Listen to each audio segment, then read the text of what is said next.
May 18, 1925. A clearing in the Karelian forest. 5 prisoners swing axes. 2 armed guards lean on rifles. Routine logging duty. A prisoner wipes his forehead. That is the signal.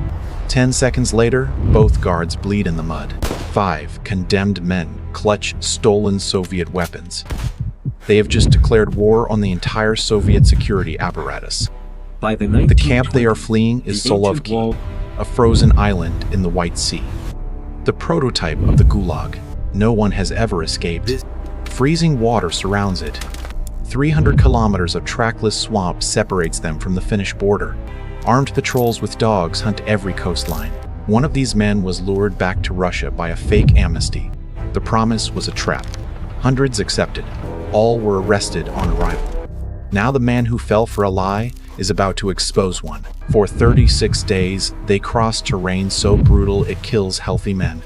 They possess no map. They carry no food. The entire Soviet state is hunting them. They make it. One of them writes a book. It becomes the first expose of Soviet death camps ever published. Istanbul, 1923. Sozerko Malsagov sits in a cramped apartment. He scans a smuggled Soviet newspaper. He is an exiled former White Army officer. He reads an announcement, a full amnesty for all former white officers who returned voluntarily. No charges, no reprisals. A free ticket home. It is a psychological operation. An intelligence trap designed to pull enemies back into Soviet jurisdiction. Malsagov calculates the risk. Homesickness overrides logic. He boards a ship to Soviet soil. Hundreds of other exiles do the same. They expect family reunions. They are greeted at the docks by armed OGPU agents. Rifles are leveled at their chests. Shackles are applied immediately. A show trial follows. The charge is counter-revolutionary activity. The sentence is 3 years of hard labor. 3 years sounds finite. It is a mathematical fiction. Veteran convicts know the truth. The special purpose camp means a life sentence. January 1924. Malsagov arrives at Solovki, a medieval monastery converted into a frozen fortress. The geography itself is a weapon. The camp sits on a remote island in the White Sea. The water temperature hovers around 7 degrees Celsius even in July. Human flesh submerged in this water succumbs to hypothermia within minutes. A swim for freedom is biologically impossible. The nearest mainland lies kilometers across open ocean.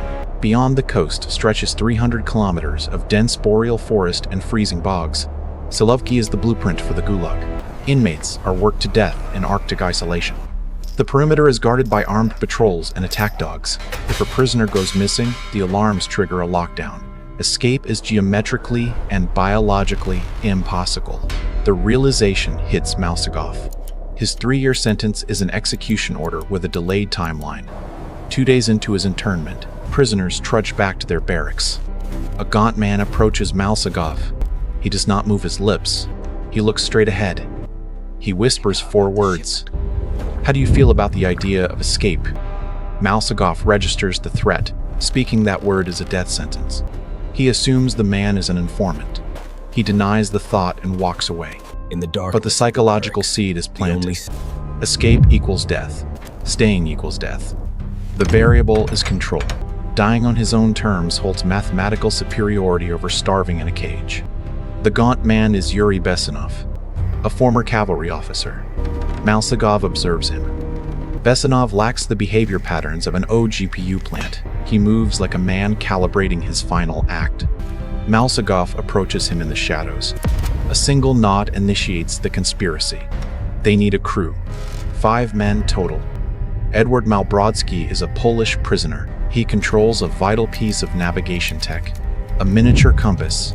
He keeps it concealed inside a hollowed-out bar of soap. The Arctic summer provides 24 hours of daylight. Stellar navigation will be impossible. The soap compass is their only guidance system. Matvey Sazonov and Vasily Priblodin complete the unit. They are hardened veterans. Interrogation has proven their pain tolerance. They will not break. If 1 man talks, 5 men hang. The odds of success round down to 0. They begin planning a logistics operation with 0 resources. First objective: get off the island without entering the water. Every spring, a logging detail is sent to the mainland. They must infiltrate that specific work crew. Second objective, secure weapons. Mainland guards carry rifles. They must execute a rapid physical assault. If a guard fires a warning shot, the entire regiment descends. Third objective, navigate 300 kilometers northwest to Finland. No maps, only the silk compass. Fourth objective, caloric intake. They will carry no rations. They must forage or steal. Biological breakdown is guaranteed. Fifth objective, eliminate variables. One broken ankle aborts the mission. For weeks, they operate under strict cover. By day, they chop wood. By night, they rehearse the mechanics of the assault. They map out the sequence of physical impacts required to drop the guards. Every glance is calculated. The psychological strain is immense. Prisoners around them collapse from hypothermia and starvation. The timeline shrinks. Action becomes mandatory. May 1925. The camp administration announces the mainland logging detail. The conspirators manipulate the duty roster. All 5 are assigned to the mainland crew. Dawn breaks on May 18. They step onto the transport boat. Solovki fades behind them. They disembark onto the Karelian mainland. The vast Soviet wilderness opens up. They march into the dense woods. Mid-morning. Logging operations commence. 2 armed guards stand a few paces apart. Their attention is slack. The rifles are slung over their shoulders. Besanov locks eyes with Malsagov. The physical distance between the prisoners and the guards is exactly calculated. The margin for error is 0. Malsagov wipes his forehead. The trigger is pulled. The violence is instantaneous and total. Malsagov and Besanov launch their body weight at the primary target. They wrench the rifle from his grip before his vocal cords can vibrate. Sazanov swings a raw timber plank. The mass of the wood connects with the second guard's ribcage. Bone fractures. The guard drops. Pribludin seizes the second rifle. He fires 1 round into the air. The kinetic shockwave paralyzes the remaining prisoners. 10 seconds have elapsed.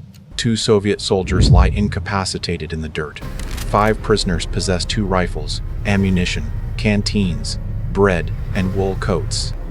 They have inverted the power dynamic, but the clock is already bleeding out.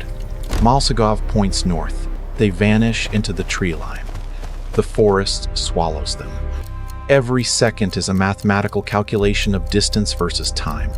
The camp administration processes the anomaly within hours. The Soviet manhunt mobilizes. The fugitives plunge through thickets. They wade through freezing bog water. Heat is stripped from their core. They establish a hidden camp under fir trees. The pact is forged. Capture is not an option. A bullet is preferable to Solovki. The biological imperative is survival. Dawn on the second day. The acoustic signature of barking dogs. A Soviet patrol unit closes the distance. Bullets shred the pine needles. The trajectory forces the escapees behind a rocky ridge. Pribludin returns fire. The mechanical action of the stolen rifle cycles. 1 tracker drops. The psychological shock stalls the remaining guards. The escapees exploit the hesitation. They scramble through a gully. The tactical retreat succeeds.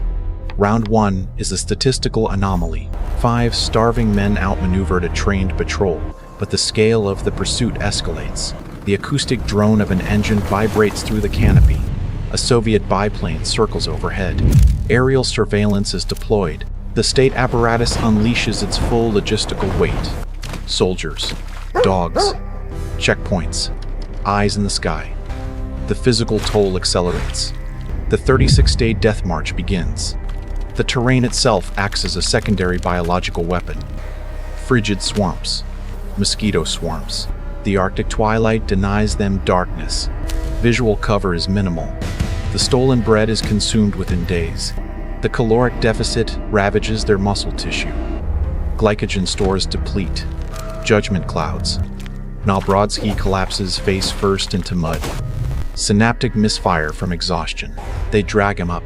Gravity and friction are constant enemies. Footwear disintegrates. Boots turn to rags. They wrap bleeding feet in bark.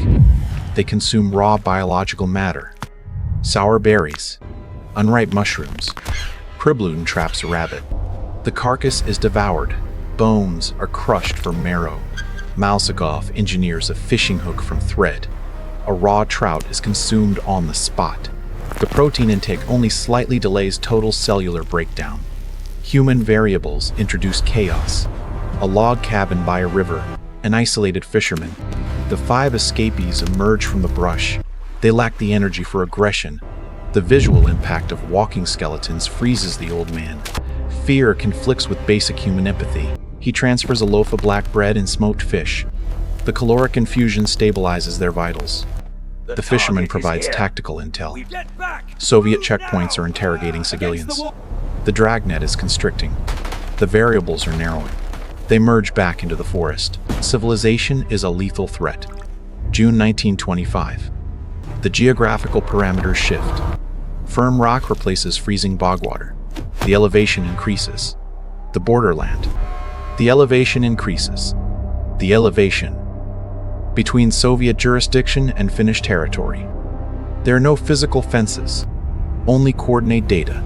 The soap compass guides them northwest. The psychological tension peaks. A Soviet bullet could intercept them 1 meter from the line. June 23, 1925, day 36. 5 emaciated biological entities stagger onto a dirt road. 2 men in uniform observe the anomaly. The uniforms do not match Soviet specifications. Malsakov vocalizes one word: Solovki. The border guards lower their weapons. A Finnish word is spoken: Suomi. The geographical displacement is confirmed. The 300-kilometer evasion is complete. The physiological crash is immediate. Adrenaline production ceases. The men collapse on foreign soil. The impossible equation is solved. But the mechanical escape is only the primary sequence. The secondary impact destabilizes the entire system. Malsakov recuperates. His cognitive memory stores raw data. The torture protocols. The starvation logistics. The execution coordinates. In 1926, he publishes a book in London, An Island Hell. The mechanical paradox is realized. The Soviet Union constructed an impenetrable geographic and physical fortress. The perimeter was secured by rifles, attack dogs, and freezing oceans. The system was designed to vaporize human existence. Yet, a collection of printed pages bypasses every physical security measure. The Kremlin reacts with panic. The OGPU updates operational protocols. Any recaptured Solovki escapee faces immediate execution. The Soviet propaganda machine deploys Maxim Gorky to rewrite reality. But the data leak is irreversible. The blueprint of the Gulag is exposed to the global network. The ultimate irony of the Soviet security apparatus. They engineered a system that could crush millions of physical bodies. They calculated the exact temperature of the White Sea to prevent swimming. They tracked calories to guarantee slow starvation. They mobilized biplanes and regiments to hunt 5 starving men. Yet, the entire architecture of state terror was critically compromised by a hollowed-out piece of soap containing a compass and a single survivor holding a pen. You can lock a physical body inside a frozen fortress, but you cannot barricade a data leak. If you want to dive deeper into the mechanics of impossible escapes, where prisoners outsmart entire military grids using nothing but raw logic, check out the next file on Prison Break Stories.